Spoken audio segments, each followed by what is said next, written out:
suis optimiste et de déterminé. Optimiste en l'avenir de notre territoire, un territoire qui est riche par sa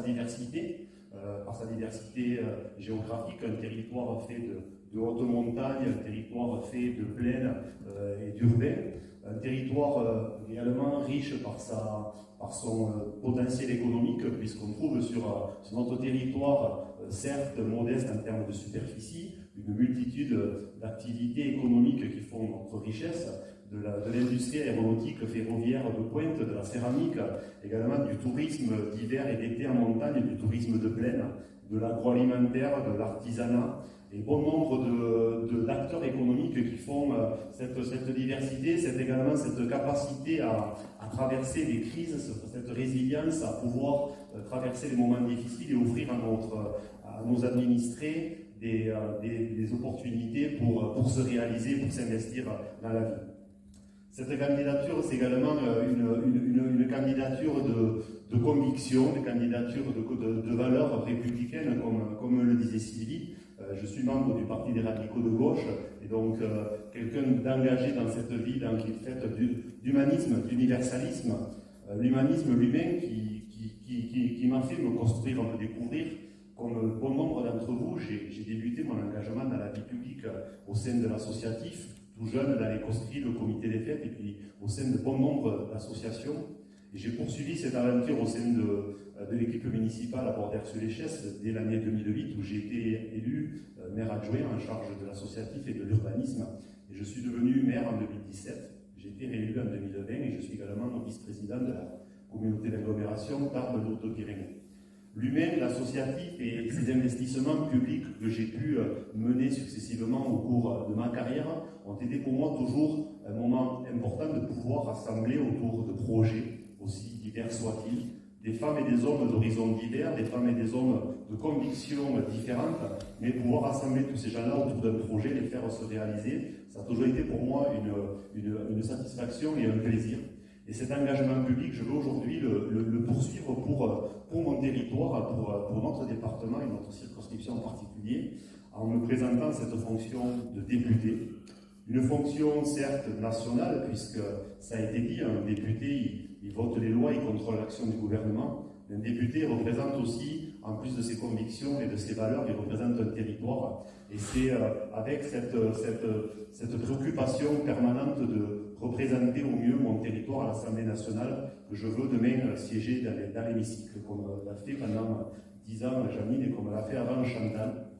Avec ce souci permanent de me donner les ingrédients nécessaires pour pouvoir voter les lois et prendre les meilleures décisions possibles. Ces ingrédients, c'est être à l'écoute des acteurs de notre territoire, les acteurs qui soient économiques, associatifs, les citoyens, les collectivités.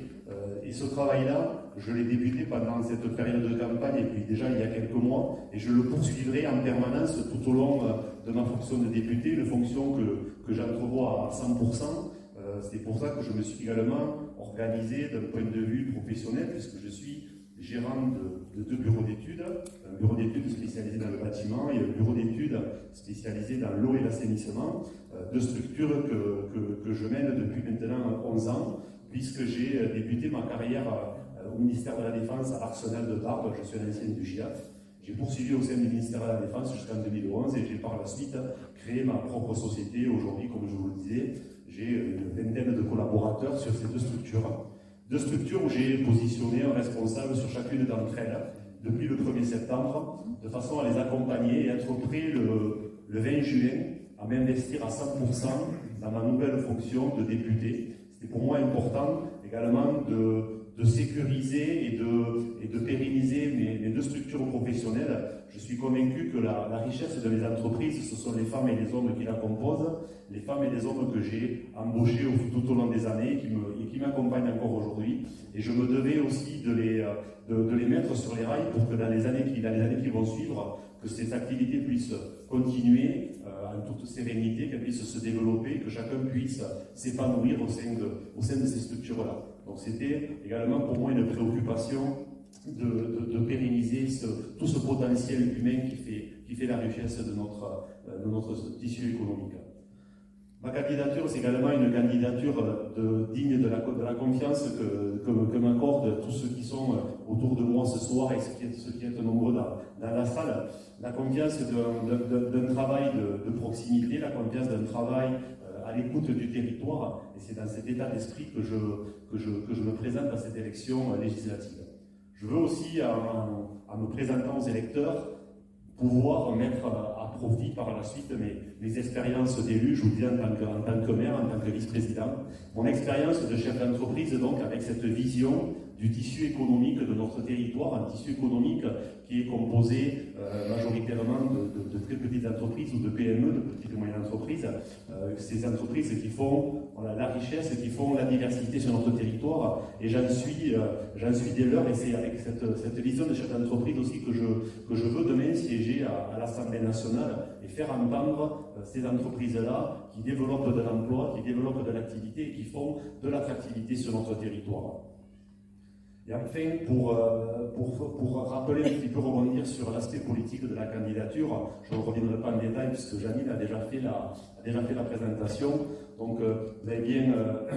saisi que le Parti des radicaux de gauche et nous-mêmes avions voulu garder notre indépendance en ne voulant pas rejoindre une union politique qui était bâtie autour d'un programme qui n'était pas partagé tout d'abord par les diverses familles, mais un programme sur lequel nous ne nous retrouvions pas, notamment sur des sujets essentiels comme l'Europe. Les radicaux de gauche sont un parti pro-européen, et je suis moi-même très attaché aux valeurs de l'Europe. Une Europe, on l'a vu ces dernières années, ces derniers mois, qui a besoin d'exister, d'être soudée, une Europe puissante, capable de réagir à des crises sanitaires, capable de réagir à des guerres. Une Europe indispensable pour le monde agricole de notre territoire, une agriculture de plaine et de montagne, qui a besoin de cette Europe pour continuer à se développer. Alors certes, une Europe encore perfectible et qui a des domaines sur lesquels il y a besoin encore de progresser, notamment en matière de social, en matière de politique sur l'asile et l'immigration, mais une Europe qu'il y a lieu de consolider et surtout pas de quitter aujourd'hui. Et sur la laïcité, je ne rajouterai pas grand-chose, Janine en a parlé aussi, c'est également une thématique sur laquelle il était difficile de nous rapprocher de cette union menée par M. Mélenchon, où nous ne partagions pas du tout les mêmes valeurs de laïcité, puisque tout simplement, sa laïcité, ce n'est pas, je dirais, la laïcité par nature, c'est plutôt un appel au communautarisme, c'était quelque chose que nous ne voulions pas partager. Donc il était pour nous impossible de rejoindre cette union. Nous avons gardé cette indépendance, une indépendance de valeur, de conviction, et surtout pas faire une candidature d'arrangement. Je vous disais, donc, j'ai construit ma vie publique et mon investissement dans la vie publique autour de l'humain, qui pour moi est la préoccupation qui doit demain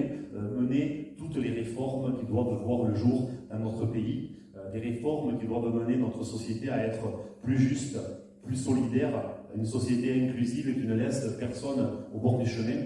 une société qui permette à chacun de pouvoir être un acteur de la vie, toute personne, quel que soit son état de santé ou son état de handicap, doit être un acteur de la vie, et je m'engagerai fermement en défendant les personnes qui souffrent de handicap depuis leur plus jeune âge, en faisant en sorte que demain le système éducatif tel que nous le connaissons progresse encore en matière d'inclusion et permette aux jeunes atteints de handicap de pouvoir s'instruire et participer à l'éducation de la même façon que leurs camarades. Permettre également aux adultes qui souffrent de handicap de pouvoir vivre dignement et leur permettre de pouvoir bénéficier d'une allocation adulte handicapé qui soit revalorisée, une allocation adulte handicapé qui soit également déconjugalisée et qui fasse que si demain cette personne se met en ménage et se marie, ne voit pas cette allocation diminuer en tout et partie du fait de la prise en compte des revenus du conjoint. Sur ces sujets-là, je m'engagerai par conviction, également par fidélité au travail qu'a mené Janine pendant ces 2 mandats sur ces sujets aussi importants que le handicap. L'humain, c'est également, je le disais, l'associatif, un associatif qui a traversé 2 années difficiles liées à la crise sanitaire, un monde associatif fait de pratiquants, de bénévoles, de dirigeants, et un monde associatif qui, j'en suis convaincu, est un complément essentiel à l'éducation de nos plus jeunes, l'éducation de nos plus jeunes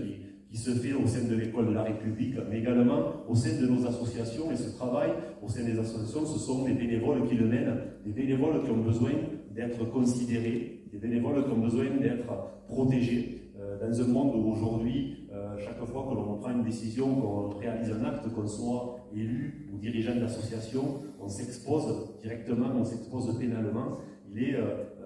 essentiel que ce monde du bénévolat soit protégé juridiquement et puisse s'exprimer et faire en sorte que demain, nos plus jeunes, mais également à tout âge et les plus anciens, puissent bénéficier de ce monde associatif si important en matière de lien social dans notre société. Dire également que l'éducation, j'en parlais, l'éducation notamment pour les plus jeunes doit rester une de nos priorités. L'école de la République, c'est une école publique, une école de ruralité, une école de proximité, une école qui doit bénéficier des moyens adéquats, que ce soit en personnel enseignant, mais également en personnel auxiliaire, une école qui doit permettre à tous les enfants de nos communes et de nos villes de pouvoir bénéficier d'un enseignement de qualité, dans des locaux de qualité, et souligner là le travail qui est fait par le département et la région pour la rénovation, la construction d'établissements scolaires. C'est un véritable investissement en masse qui est mené chaque année par ces deux institutions.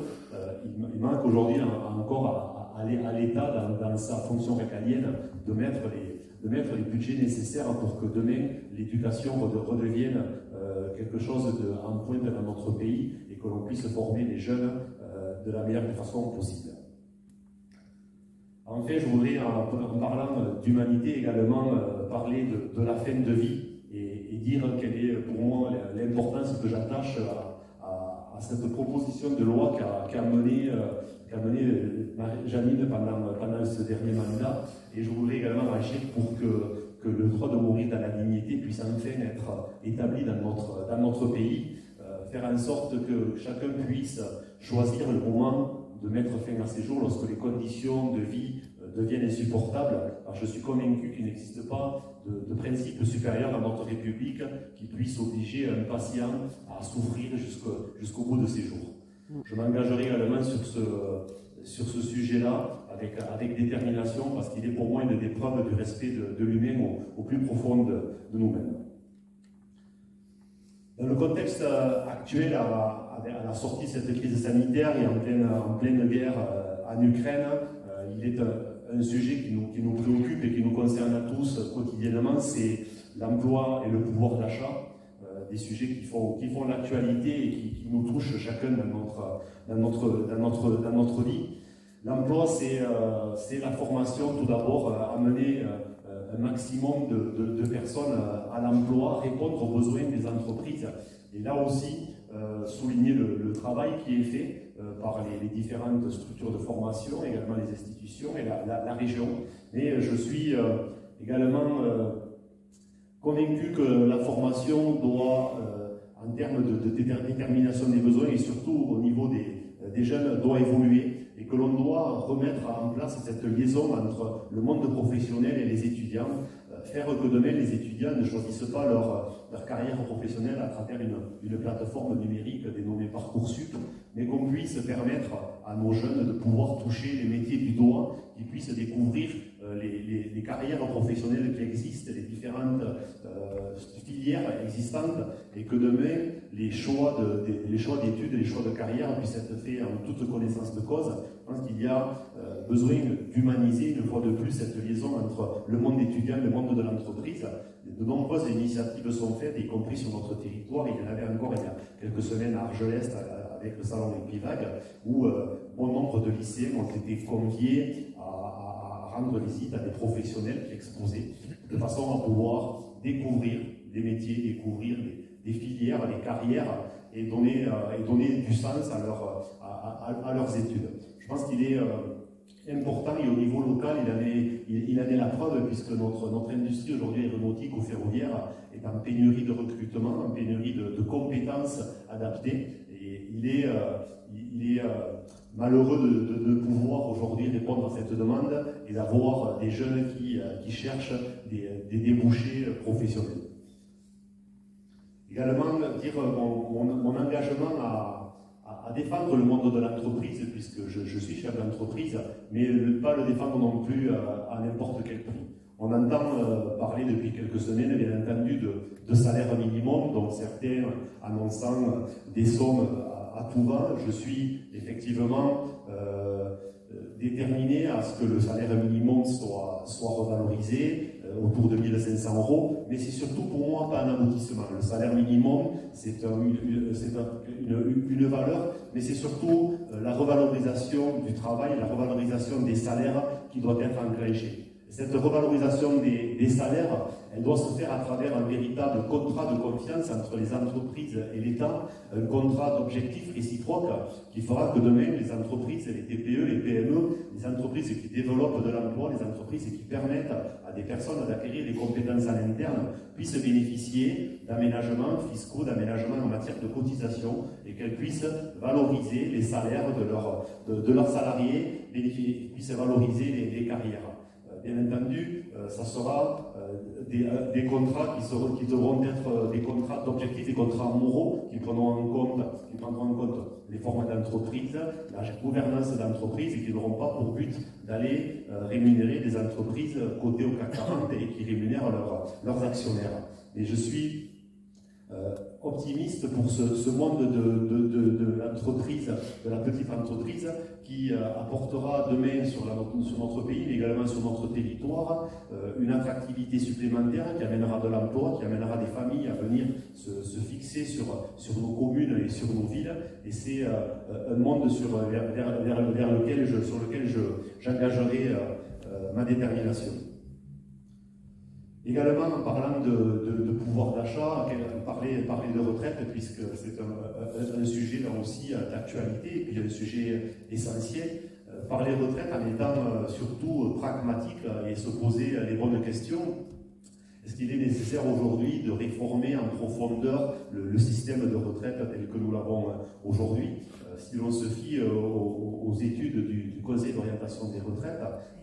les conclusions sont précises à ce sujet-là et démontrent que le système de retraite tel que nous l'avons aujourd'hui est un système qui est pérenne, un système qui peut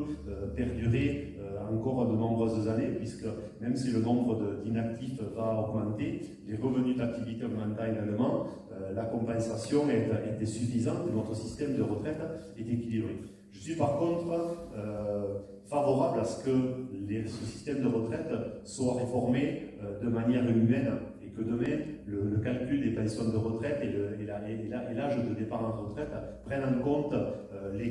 différents types de carrières, les carrières longues, prennent en compte la pénibilité du travail, mais également prennent en compte les aléas de la vie et en particulier les interruptions de carrière professionnelle, les personnes qui ont interrompu leur carrière pour rester proche d'un enfant malade ou proche d'une personne qui souffre de handicap, les personnes ou les mères de famille aussi qui ont interrompu leur carrière partiellement ou totalement pour élever leurs enfants, faire en sorte que demain ces périodes d'inactivité soient prises en compte dans le calcul et dans la liquidation de la retraite, et rester sur le système tel que nous l'avons aujourd'hui, où l'âge légal de départ à la retraite est fixé à 62 ans, avec un nombre de trimestres à cotiser qui est également fixé en fonction de l'âge de naissance. Voilà, en matière de retraite, quelle est ma vision du sujet, et surtout pas d'aller fixer un âge arbitraire de départ à la retraite à 60 ou 65 ans, car ça serait ne pas faire preuve de réalisme, et c'est pas du tout ma façon de voir les choses. En fait, je voudrais également aborder un sujet important qui touche notre pays, mais qui touche aussi notre territoire en particulier, à savoir l'accès aux soins de proximité. Ce souci de désertification médicale, il concerne aujourd'hui tout le monde, que ce soit dans le monde rural, également dans le monde urbain ou périurbain. On a de plus en plus de mal à pouvoir trouver des médecins généralistes, alors que les collectivités, que ce soit les communes ou les intercommunalités, investissent de façon à pouvoir mettre à jour des structures type centres de santé ou maisons de santé pluridisciplinaires. Mais la difficulté subsiste encore dans le recrutement de médecins généralistes, des médecins généralistes qui ont vu évoluer leur modèle d'exercice, puisque de plus en plus ils sont nombreux à vouloir exercer sous un statut de salarié, en laissant, en abandonnant de plus en plus l'exercice libéral. Cet exercice salarial, il a besoin d'être salarié, il a besoin d'être cadré, d'être encadré. C'est ce qu'aujourd'hui a mis en œuvre la région Occitanie à travers son groupement d'intérêt public Ma Santé Ma Région, un GIP qui consiste à recruter 200 médecins qui viendront doter les différentes structures sur notre territoire. Cette initiative, elle est honorable et je pense qu'elle mérite d'être reprise au niveau national, et que demain, ce nouveau mode d'exercice de la médecine générale, le mode salarié, soit cadré par une loi, que des grilles de rémunération viennent cadrer les choses et faire en sorte qu'à l'avenir, les médecins généralistes qui viendront dans nos structures de santé de proximité n'aillent pas se rendre au plus souffrant et qu'on puisse les garder sur notre territoire. Se poser également la question s'il n'y a pas aujourd'hui nécessité de retoucher le principe de libre installation des médecins, comme l'ont fait bon nombre de pays frontaliers à la France. Ce principe qui mériterait d'être revu et qui consisterait à mettre en place des bonifications ou des primes aux médecins qui viendraient s'installer dans des zones en sous-densité. La santé de proximité, l'accès aux soins, c'est également, et là je voudrais aborder un sujet plus local, la santé sur le territoire, ça doit se traduire à travers un véritable projet de santé territoriale, et je suis convaincu que ce projet de santé dans les Hautes-Pyrénées se bâtira autour d'un nouvel hôpital commun, Part de Lourdes, qui sera construit sur le site de l'Anne, un nouvel hôpital qui sera un outil moderne, un outil doté du matériel d'exploration fonctionnelle dernier cri, un matériel qui aujourd'hui n'est pas présent sur notre département. Et je suis également convaincu que cet hôpital sera un facteur d'attractivité demain pour des médecins qui viendront exercer sur notre département, que ce soit des médecins spécialistes ou chirurgiens, mais également des médecins généralistes qui auront à leur disposition un outil moderne qui leur permettra de pouvoir mettre en place des parcours de soins sans avoir de délai excessivement long. Cet hôpital commun, ça ne doit pas être non plus la structure unique sur notre département, puisqu'on a aujourd'hui des structures qui existent sur Lourdes, Bagnères et Vic, des structures qui pourront accueillir demain des urgences de spécialité, des urgences gériatriques notamment, puisque l'accueil gériatrique en urgence représente 60 à 70% des admissions. Prendre en compte également les spécificités de notre territoire et de la montagne et faire en sorte que demain on puisse avoir sur Lourdes des urgences en traumatologie. C'est autour d'un projet avec ce maillage territorial que demain nous permettrons à tous les Hauts-Pyrénéens d'avoir accès aux soins de proximité, mais également à l'hôpital et aux examens médicaux dans des délais tout à fait respectables. Je terminerai sur le sujet de l'accès aux soins sur un volet qui concerne également l'autonomie, le grand âge, pour vous dire également ma détermination à œuvrer sur ce sujet-là. On vit de plus en plus vieux dans notre pays et dans notre territoire en particulier. C'est très bien, cela prouve que l'on vit bien et que la qualité des soins est au rendez-vous malgré tout. Ce grand âge a besoin toutefois que l'on mette en place désormais un véritable projet de vie sociétal, un projet de vie qui sera écrit à travers une véritable politique grand âge et autonomie, un projet de vie qui fixera les modalités de cette vie grand âge, un projet de vie qui fixera également, une politique qui fixera également le financement, un financement qui doit être gravé dans le marbre, un financement qui doit être pérenne, un financement qui doit suivre l'évolution démographique de notre population. Cette politique grand âge et autonomie, elle doit apporter des réponses à des secteurs qui aujourd'hui ont besoin d'être accompagnés et soulagés, notamment l'aide à domicile. Sylvie en parlait tout à l'heure, puisque c'est le secteur professionnel dans lequel elle exerce. L'aide à domicile qui est aujourd'hui un type d'hébergement qui est assez prisé. Un maintien à domicile qui nécessite des moyens humains en nombre et en qualité, des moyens humains qui ont besoin d'être également considérés, un métier d'aide à domicile qui a besoin d'être revalorisé et qui a besoin d'attractivité pour son recrutement futur. Le grand âge, c'est également l'hébergement au travers diverses structures, que ce soit les résidences seniors, que ce soit l'habitat inclusif, que ce soit également à travers un véritable programme de rénovation ou de construction d'EHPAD, de maisons de retraite, des EHPAD qui ont aujourd'hui besoin également de moyens humains, de moyens financiers, et faire en sorte que demain,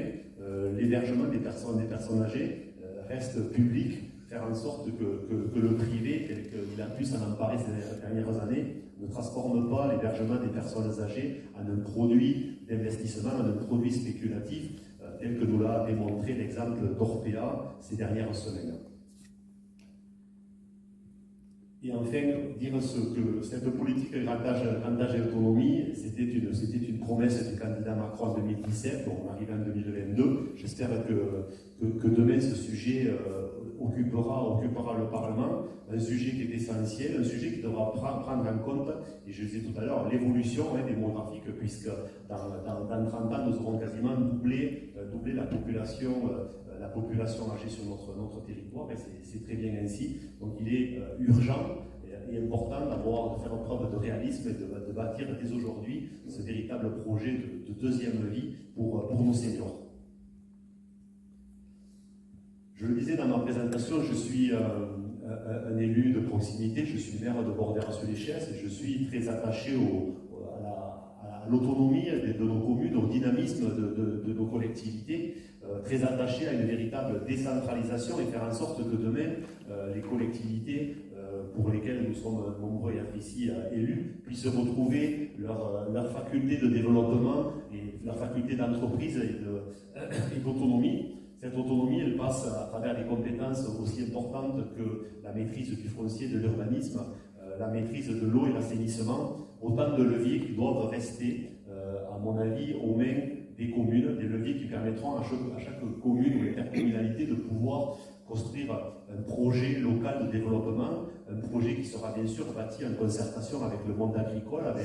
avec le monde environnemental, mais un projet qui permettra à nos communes de vivre, un projet qui permettra à nos communes d'accueillir des nouvelles familles, qui permettra que nos écoles rurales puissent encore survivre, à ce que la population des jeunes soit toujours aussi présente sur notre territoire. Et ce développement local, il est mené par les collectivités à condition de leur laisser ces compétences-là. Donc je m'attacherai à défendre cette autonomie, cette décentralisation, pour que demain, chacun et chacune d'entre nous, élus de collectivités, puissions disposer de tous ces leviers, faire en sorte que nos communes retrouvent de leur attractivité par leur dynamisme, que notre monde associatif retrouve de la ressource également. Ça passera par cette autonomie. Je parlais autonomie des communes en matière de foncier d'urbanisme. C'est pour moi un sujet très important. La loi climat et résilience qui a été votée l'année dernière, et notamment le chapitre qui concerne l'artificialisation du sol net, est un exemple de loi votée au niveau national, une loi d'application nationale, certes, mais une loi qui manque de différenciation et qui a pour objectif, je parle au passé mais elle existe toujours, donc je parle au présent, pardon, qui a pour objectif de fixer les règles de l'aménagement du territoire par l'application d'une formule mathématique, une loi qui oblige les communes à réduire leur foncier de 50% par rapport à ce qui a été consommé dans les 10 années précédentes. Cette loi ne peut pas gérer de la même façon le développement de métropoles telles que Toulouse, Bordeaux, Montpellier, de la même façon des communes telles que les nôtres, que ce soit les communes rurales ou Lourdes ou Tarbes, parce qu'il est impensable d'imaginer que demain on puisse empêcher nos communes rurales de pouvoir mettre du foncier à disposition, de pouvoir permettre aux enfants de nos villages de pouvoir continuer à vivre, à construire sur nos communes. Si demain cette loi ne change pas, si les décrets d'application qui ne sont pas encore sortis ne prennent pas en compte les spécificités de la ruralité, la spécificité de la montagne, on se trouvera confronté dans nos communes à une problématique importante, une problématique qui viendra également impacter les intercommunalités, notamment au travers des zones d'activité. Comment pourra-t-on demain accueillir de nouvelles entreprises sur notre territoire si l'on nous interdit d'urbaniser du foncier? On ne pourra tout simplement pas contribuer au développement économique de notre territoire, et c'est pour moi une des préoccupations majeures pour les années à venir. Le dynamisme des collectivités, c'est également les services publics, et c'est pour moi aussi une fonction essentielle de l'État et de nos communes que de pouvoir amener au plus près de chaque citoyen ces services publics de qualité, chose qui aujourd'hui existe à travers les différentes structures publiques que nous avons chacun sur nos territoires, à travers également les structures France Service. Et je pense qu'il faut aller plus loin dans la démarche et amener au plus près de l'administré, notamment au travers des secrétariats de mairie, amener cette proximité de service public, amener ce service d'aide au numérique et faire en sorte que demain chacun puisse, à 2 pas de chez lui, bénéficier d'un accompagnement, d'une aide sur les démarches administratives, sur l'aide au numérique. Et également, par la même occasion, revaloriser la fonction des secrétaires de mairie qui font un travail formidable au sein de nos mairies, en reconsidérant leurs fonctions, en remettant à disposition des collectivités du financement pour pouvoir consolider ces emplois qui bien souvent ne sont pas à temps complet, et faire en sorte que les secrétaires de mairie, sous un statut de catégorie 8, puissent apporter aux administrés cette aide à l'administratif, cette aide au numérique. En termes de dynamisme, il y a également une composante essentielle, c'est ce qui concerne les mobilités, notamment la connexion de notre département à la capitale et aux différentes métropoles. Et je voudrais parler là des liaisons ferroviaires et aériennes et dire l'importance que revêt pour notre département le train de nuit et notamment les différentes liaisons ferroviaires entre Tarbes, Lourdes et la capitale. Un train de nuit qui a repris du service au mois de décembre, et nous étions nombreux autour de cette table à être présents ce jour-là. Un train de nuit qui est essentiel à l'attractivité de notre département, mais également à l'exercice de l'activité économique, essentiel à des étudiants qui rejoignaient la capitale, essentiel à l'activité touristique, que ce soit pour Tarbes ou pour Lourdes en particulier. Un train de nuit qui a besoin d'être modernisé, qui a besoin d'être encore adapté, mais qui doit vraiment être un maillon entre notre département et la capitale, un maillon essentiel. Parler également de la liaison aérienne entre Tarbes et Paris, une liaison aérienne qui est en souffrance ces derniers jours, bien que ce matin les nouvelles sont positives, puisque au mois de juillet on devrait retrouver une liaison entre Tarbes et Paris. Le juge a débouté Chalère dans le principe. Voilà, donc je parle sous le contrôle du vice-président et de la région. Donc on devrait retrouver cette liaison aérienne entre Tarbes et Paris. Ce qui est sûr, c'est que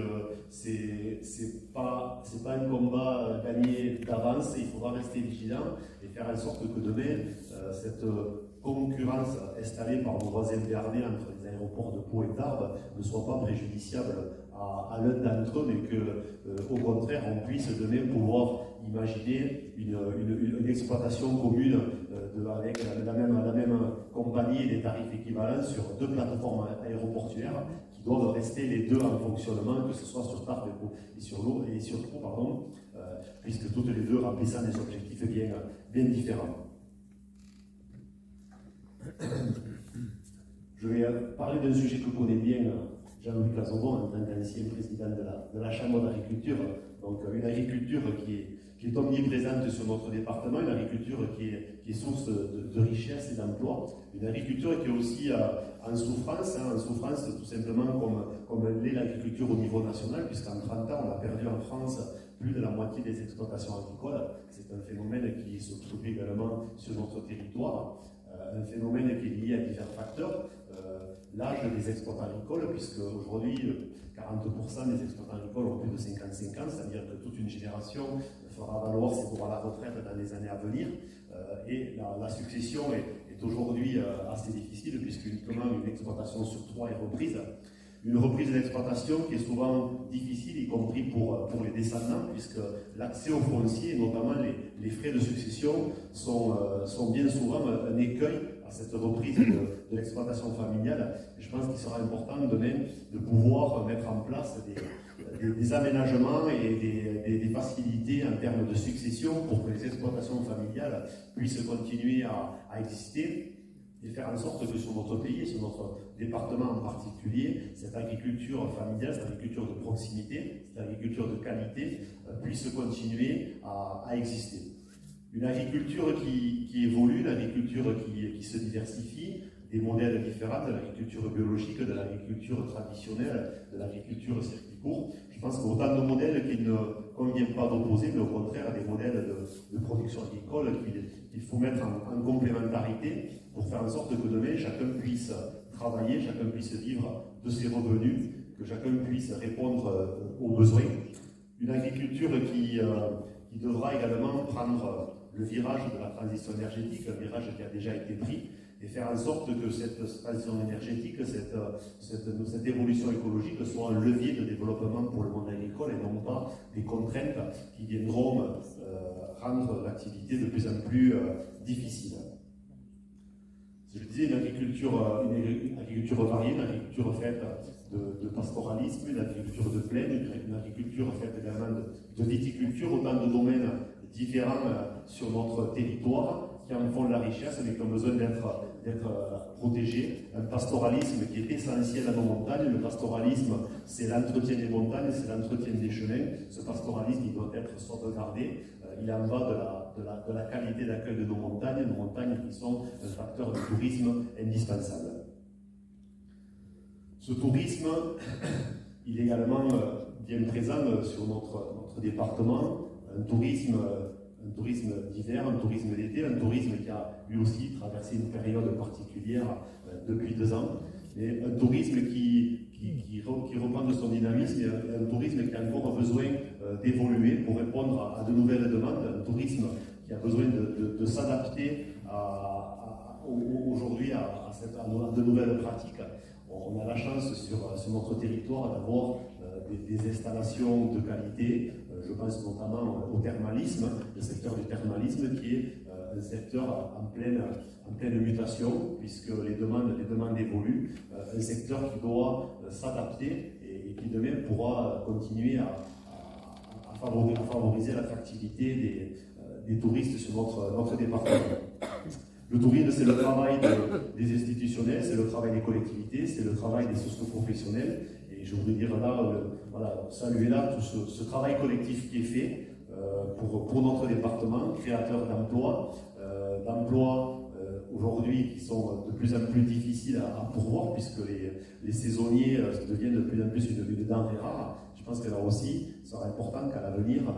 on réfléchisse à ce que de nouveaux modes de gestion du personnel saisonnier voient le jour, à travers peut-être des groupements d'employeurs, et faire en sorte que ce public saisonnier puisse avoir une assise administrative suffisante pour pouvoir avoir également développé à côté un projet de vie, pouvoir contracter un emprunt bancaire et autres, et faire en sorte de pérenniser leur emploi comme tout le monde, à travers de système aussi, d'un système qui correspond à cette activité de bi-saison. Bien entendu, un sujet qui doit également nous interpeller, nous préoccuper, c'est la situation particulière de Lourdes, et j'en parle sous le contrôle de son maire Thierry Labitte. Il en a parlé un petit peu tout à l'heure. Lourdes qui a subi plus que les autres, je dirais, cet arrêt de l'activité touristique, tourisme particulier, un tourisme culturel, un tourisme religieux, un tourisme qui reprend tout doucement cette année 2022, mais qui n'atteindra pas du tout les niveaux que l'on a connus auparavant. La ville de Lourdes qui bénéficie aujourd'hui d'accompagnement, mais qui aura besoin de tout le monde, de tous les élus, des parlementaires, pour faire que demain Lourdes retrouve de son dynamisme et que Lourdes devienne également le centre de l'attrait touristique en matière au niveau des Pyrénées. Donc je sais que là aussi un gros travail qui est mené par les professionnels, par les élus et puis les parlementaires, et puis même au plus haut niveau tout le monde s'est retroussé les manches pour que Lourdes se relève de cette situation difficile, bien sûr la région bien entendu également, pour que Lourdes retrouve de sa superbe et fasse encore rayonner notre territoire à travers l'Hexagone et au-delà de l'Hexagone. Je terminerai cette revue programmatique, si l'on peut dire, en abordant le sujet qui est l'écologie, la transition énergétique. J'en parlais juste avant, Pour moi, l'écologie et la transition énergétique, ce sont des sujets qui doivent couvrir de façon transversale l'ensemble des thématiques que j'ai citées précédemment, que ce soit l'industrie, l'agriculture, que ce soit les collectivités. On est tous acteurs et nous sommes tous acteurs de l'écologie, de la transition énergétique, que ce soit au niveau individuel, que ce soit au niveau professionnel ou au sein de nos collectivités. Une écologie qui, pour moi, doit être une écologie de progrès, une écologie réaliste, et non pas une écologie punitive, une écologie faite de sanctions ou de dates d'échéance non réalistes, une écologie qui, du coup, est contre-productive. Je suis au contraire optimiste en disant que cette écologie, si elle est menée de façon sous forme de proposition, que chaque fois que l'on vient amener un objectif, une contrainte, on soit capable de proposer des mesures de compensation à côté, des solutions parallèles, on pourra amener notre société, à travers tous ces acteurs, vers une nouvelle forme de consommation, vers une nouvelle forme d'énergie, et qu'on puisse encore développer les énergies renouvelables que nous avons sur notre pays, en particulier sur notre territoire, continuer à développer l'hydroélectricité, pérenniser l'hydroélectricité existante, faire en sorte qu'elle reste dans le secteur public, développer les diverses formes de production de gaz. Aujourd'hui, sur notre département, déjà 3 unités de biogaz qui fonctionnent bien et qui produisent 8 à 10% de la consommation de gaz sur le département. Ces filières du futur, elles ont besoin d'être encore développées, accompagnées. Et je pense que l'écologie de demain, elle passera par un accompagnement, par l'ingénierie technique, ingénierie financière, en faire en sorte que les porteurs de projets, qu'ils soient publics ou privés, puissent mener à bout leurs projets, faire en sorte que l'État et notamment les services dédiés au monde de l'environnement fassent preuve aussi de pragmatisme et soient constructifs aux côtés des porteurs de projets pour que demain ces énergies renouvelables viennent petit à petit apporter à notre territoire national cette souveraineté énergétique indispensable qui fera que demain on ne sera pas tributaire, comme c'est le cas aujourd'hui, de la fourniture d'énergie provenant de notre pays, que nous subissions de plein fouet cette inflation qui plonge beaucoup de ménages dans la précarité, dans l'impossibilité de pouvoir se déplacer ou pouvoir se chauffer convenablement. Cette écologie, cette transition énergétique, ce sera à travers un accompagnement, à travers de nouveaux modes de production, qu'ils soient industriels ou agricoles, qu'on arrivera demain à la mettre en place, en favorisant également, bien sûr, la rénovation énergétique de nos bâtiments, en remettant à disposition des organismes de loyers modérés les moyens nécessaires financiers à travers la location de logement pour que tous ces logements puissent être rénovés et faire en sorte que demain l'énergie consommée pour le chauffage et les ventilations des locaux soit réduite à sa plus simple expression. J'en ai terminé pour cette revue programmatique et avant de conclure ce propos, je voulais également vous faire partager un petit message vidéo de soutien d'une personne bien connue et qui m'a fait le plaisir de nous soutenir, Sylvie et moi. Donc je vais vous laisser le découvrir à l'écran et puis je reprendrai la parole ensuite.